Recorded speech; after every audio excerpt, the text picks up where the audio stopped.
Hello, everyone. It's always cool when you get to just walk up to Clive Davis.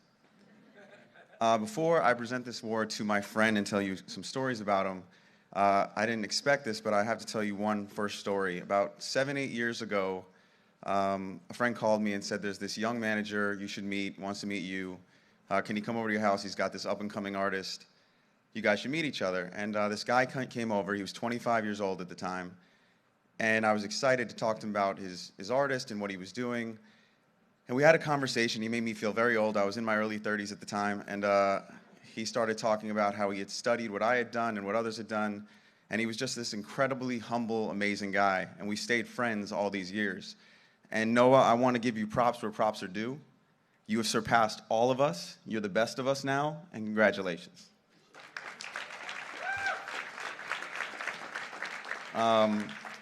Now I'll talk to you about my friend Chairman Bang.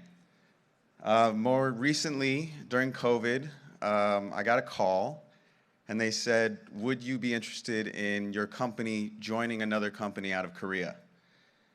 And I had watched BTS and watched Bang from a distance, and I was curious, and I didn't want anyone to know, and I said, "Sure, let's meet, let's talk." And we started doing weekly Zooms telling no one about them. And in those Zooms, 6 in a row, we never once spoke about the upcoming transaction. We never talked about the deal and what it could look like. The first 6 Zooms, we just talked about philosophy, we talked about family, we talked about music, we talked about culture, we talked about our dreams and what we wanted to achieve. We talked about our disappointments, and I made a friend. And we joked around that we found a brother across the ocean. And we ended up doing the deal, and we became one company. And he's one of the most interesting visionaries I've ever met in my life. So to give you an example, he's a very humble guy. He wrote a white paper in 2011 of what his company, Big Hit and Hybe, would become 10 years later. And it's scary because it's to the T 10 years later exactly what that company has become.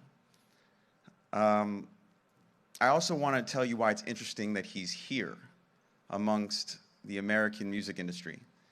And I love that a Latin artist and a Latin manager just made history. The reason why most of you have never met Bang, why most of you have never had a meeting with him with all his success, is because he came here to meet with the American music industry 15 years ago. He was the biggest producer in Korea, biggest music producer, incredibly successful in his region, and he had meetings with the major labels to talk about what they could do together. And I won't say names of where he went, but in that first meeting, he was put in the lobby. And after 2 hours, they said, "Wait another hour." And after 3 hours, they said, "We're sorry, we ran into something and we're going to have to cancel the meeting." They blew him off. And he went home and he told himself, "I'm never going back there until I make my own industry. I'm never going back there until I build something as big as what they have." And he has done that.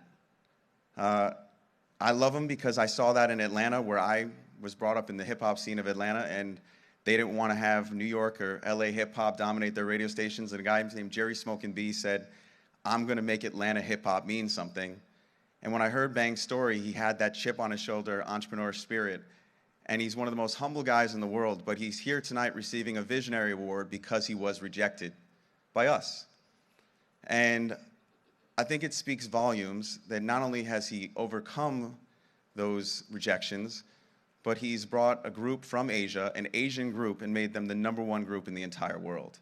So I think it's a beautiful night where we're seeing Latinos and Asians break down so many barriers, and I'm pleased to introduce you to one of the greatest visionaries I've ever met, and also one of the most humble guys you'll ever meet, Chairman Bang.